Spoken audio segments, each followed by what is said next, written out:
Well, good evening. Welcome to Bedtime Stories with me, Pastor Michelle. And as you can see, I'm in my Hawaiian shirt. When Janelle and I went to Hawaii last year, which it was literally last year, like November, and for some reason that feels like it was decades ago, I wore this shirt. So I wore many Hawaiian shirts. I actually bought a bunch, and Janelle said that, I'm never going to wear these unless we're in Hawaii. But you know what?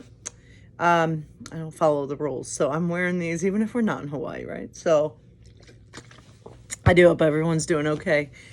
Today is Sunday, July 12th, and I thought we'd start with a different book, if I can get it to open. Hold on. And I can't. I really want to use it, but it's not downloaded. Oh, wait, hold on. Let me see.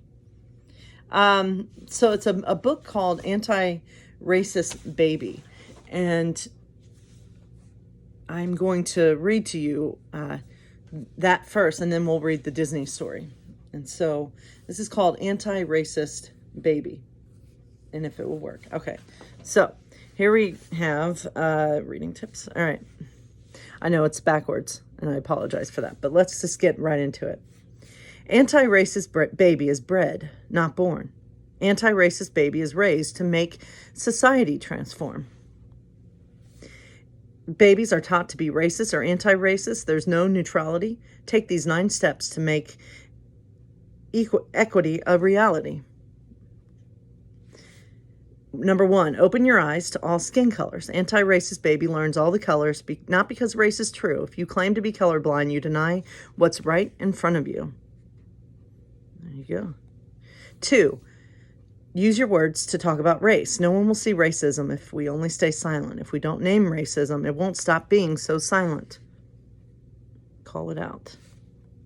3, point at policies as the problem, not people. That is like some people get more while others get less because policies don't always grant equal access. Number 4, shout. There's nothing wrong with the people. Even though all races are not treated the same, we are all human, anti-racist baby can proclaim. And there's a bunch of different families. 5, celebrate all our differences. Anti-racist baby doesn't see certain groups as better or worse. Anti-racist baby loves a world that's truly diverse. I like that. I like that this one little kid, you can't see it, but the shirt says, defend the sacred. Number 6, knock down the stack of cultural blocks. Anti-racist baby appreciates how groups speak, dance, and create as they choose. Anti-racist baby welcomes all groups, voicing their unique views. These are some big babies. Number 7, confess when being racist. Nothing disrupts racism more than when we confess the racist ideas that we sometimes express. Number 8, grow to be anti-racist. Anti-racist baby is always learning, changing, and growing. Anti-racist baby stays curious about all people and isn't all-knowing. And number 9, believe we shall overcome racism.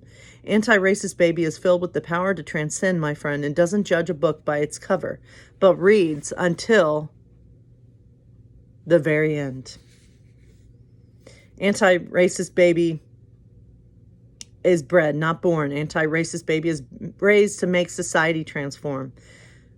We can celebrate all our differences, use words to talk about racism, understand that people aren't the problem, policies are. Learn to imagine a world without racism, with anti-racist baby. So that was written by, with the confirmation class. We have been reading a book called Stamped, and that's about being anti-racist. And there is a difference between saying you're not racist and then saying you're anti-racist.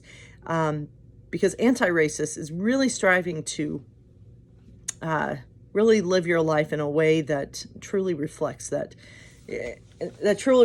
you find all human beings worthy of love and worthy of respect, and all human beings deserve the same amount of love.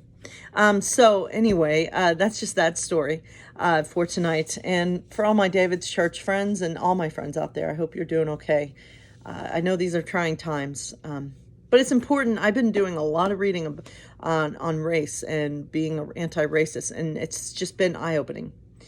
Today at 4, I'll be doing another book study, leading one with mentors and other people who are associated with confirmation, and we're going to finish the discussion on the book Stamped, and it's been completely eye-opening.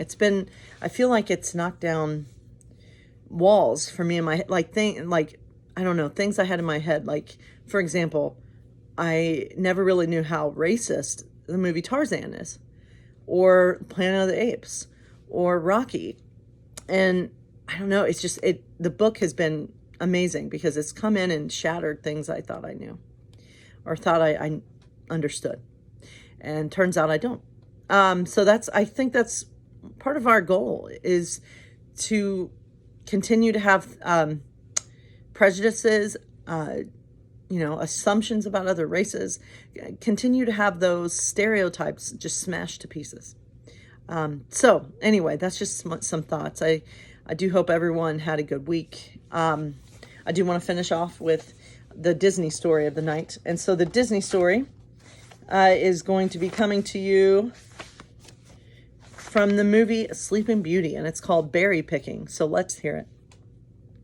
Briar Rose lived in the forest with her 3 aunts, Flora, Fauna, and Merryweather. One morning, Flora called the group together to suggest they go out to search the forest for berries.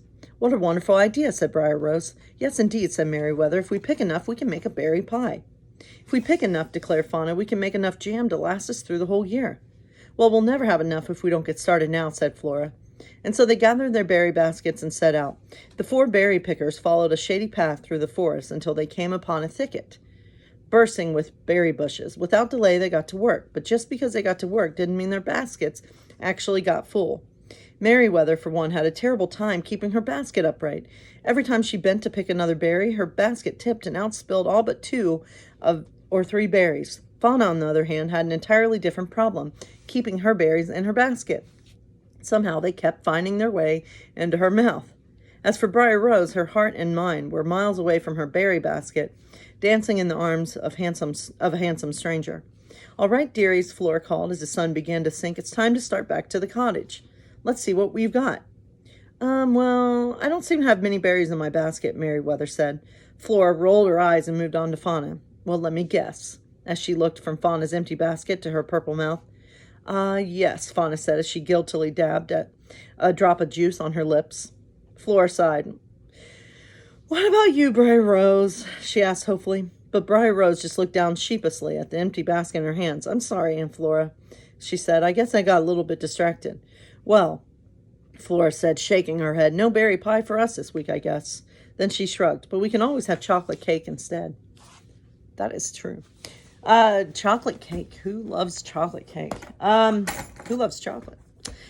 So I do hope everyone has a wonderful week, this upcoming week. And my hope for you is that you find hope and that you find joy, even in the midst of this scary stuff. And I encourage everyone to continue wearing a mask and to just be safe. God bless you all.